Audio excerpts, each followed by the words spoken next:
Hi guys, Nagaraj here. Welcome back to my channel. And today topic is the constructor. So definition of the constructor is the constructor.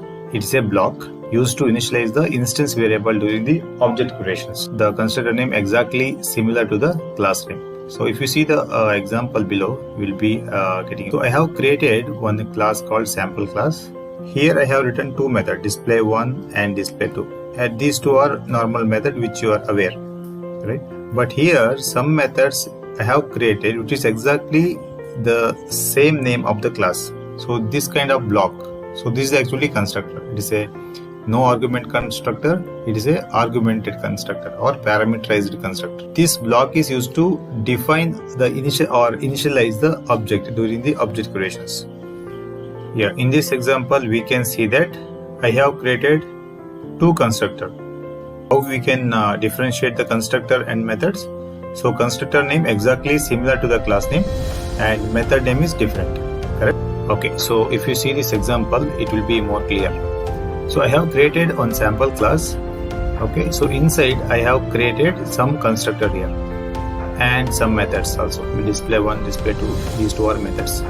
Okay, how you can differentiate this method or a constructor? So constructor name exactly similar to the class name. As we said, constructor it is a block, right? So it is used to initialize the instance variable during the object creations. Okay. So now see, we can see some parameterized constructor and the default constructor. What it means? So default constructor means it is the constructor not taking any parameters, but parameterized constructor will take some parameters. Okay, so it is taking the int x as a parameter, or it is a single argumented constructor, and maybe you can we can use for the multiple argument constructor as well. Yeah, if you didn't define any constructor inside the class during runtime, the compiler will create its own constructor that is called default constructor during the object creations. Okay, how you are creating object to the class? This is a class name object with the new keyword.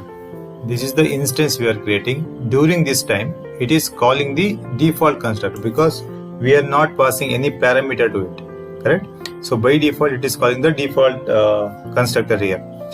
In this case, right? So second one, so we are creating object 2 with the passing some values here. That means it is calling the single parameterized constructor. First time it is calling the default constructor.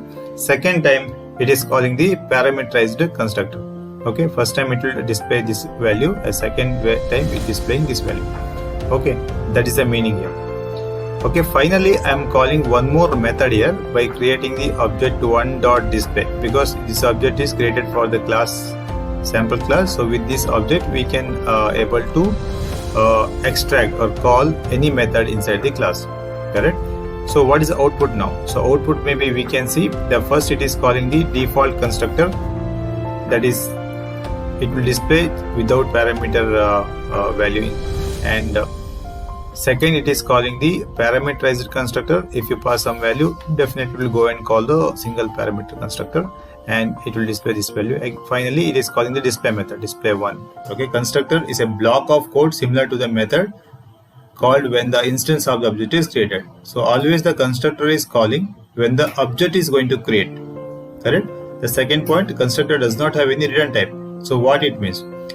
So as you see that, right, some method we have method 1, method 2. So this method 2 taking the return type is integer, so it returns the n number, n integer value.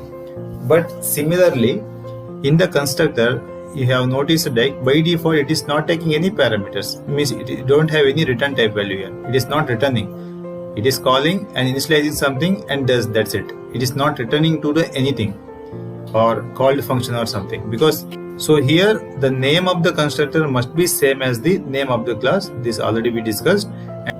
Okay, so unlike method, constructors are not considered member of the class. Okay, it is not a part of the class members.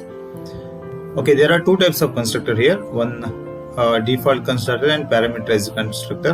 In default constructor we will also call as no argument constructor. In parameterized constructor we can have multiple number of parameters also we can pass. Maybe single argument parameter, single argument constructor or multiple means two argument constructor, like that. If there is no constructor in the class, compiler automatically creates the default constructor, and default constructor is used to provide default value to the object, like it may be 0 or null, depends on which type it is, depends on the types. Okay, let's see the difference between the constructor and the method in Java. So constructor is used to initialize the state of an object or initialize the object value, but in this case, in this method, it is used to expose the behavior of the object. And second difference is, so constructor must not have the return value and method may or may not have the return type. So constructor is invoked implicitly and method always invoked explicitly. Why? What is the meaning of it? Constructor implicitly invoked means, so we are not calling the constructor explicitly. By default, while creating the object, whether we are passing the parameter or not passing depends on that argument, the constructor will be called, right? But in case of method, we need to call explicitly, like which method you are going to call it. Okay, so that is the meaning. In Java, compiler provides a default constructor if you don't have any constructor. That is what we discussed, right? So if you didn't define any constructor in class, so by default it will call the default constructor during the object creations. So method is not provided by the compiler in any cases. So that means constructor name must be same as the class name, right? But in this case, method name will be different. Thank you guys, thanks for watching my video. Please hit like button if you like this video, or hit dislike button if you don't like it, and don't forget to subscribe my channel. Thank you.